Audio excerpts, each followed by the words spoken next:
Hey guys, and welcome to my very first Steam Challenge video, day 1. We play the game Inside. And again, the Steam Challenge is me playing through my whole Steam library, giving at least 2 hours to every game in my library. And it's going to take me almost a year to do, but it'll be really fun. Anyway, let's get on to the game overview of this game called Inside. This is a platformer game, but it's really a dark game, kind of mixed with a puzzle game, right? It's an indie game, and I love supporting indie games. They often have the most beautiful artwork, in my opinion, and I love that. There are tons of scenes that you're in this game. You're not just running around outside, but you're also finding yourself inside some buildings and factories, and sometimes even underwater swimming around, which is kind of cool.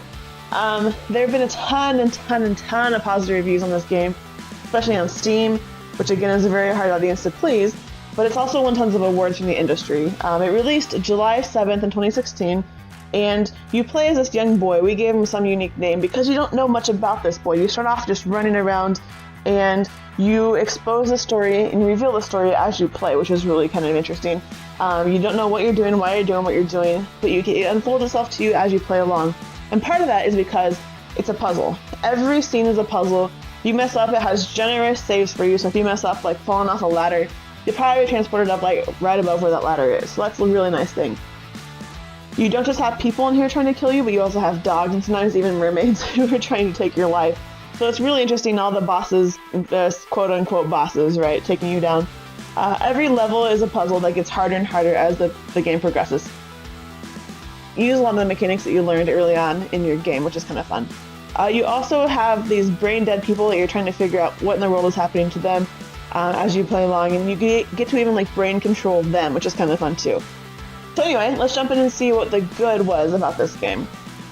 My favorite thing about this game was the artwork. It's very simple, but it's very beautiful because it's just serene, quiet, a little bit of dark so your eyes can relax and really get into the game. On top of that, it's immersive. There are many times in this game, even though I was streaming it, I felt that the world was blocked out around me and I was simply focusing on the game itself, which was really incredible to do.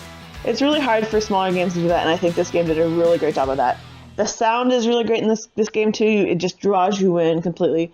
There are also a lot of surprises, which I really like, because the story kind of reveals itself as you play it more, so not all the time will you understand what you have to do, but you figure it out, right?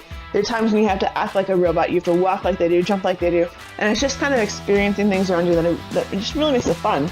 Let's look at the bad part now.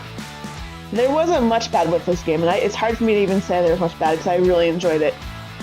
But sometimes you can spend so long like working out a puzzle in this game, just like any puzzle game, that you get really frustrated and it displeases you.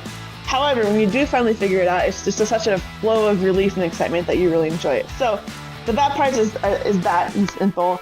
Again though, if you don't like surprises, there are a couple of tiny jump scares in here, like you get attacked by a dog. There's some little bit more gory stuff that you may not like if that's not you. But I hate gory stuff and I can handle it, so if that tells you anything, then it's a good game for you.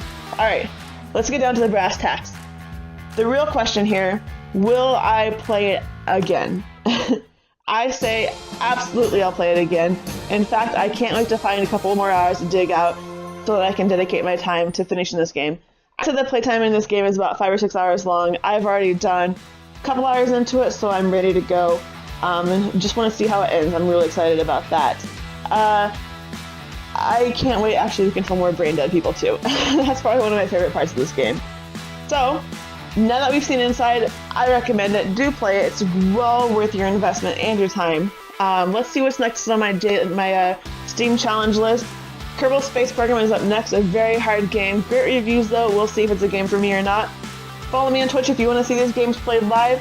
And also, would love if you could subscribe to me here on YouTube. I'll see you guys tomorrow for the next Steam Challenge video. Bye guys.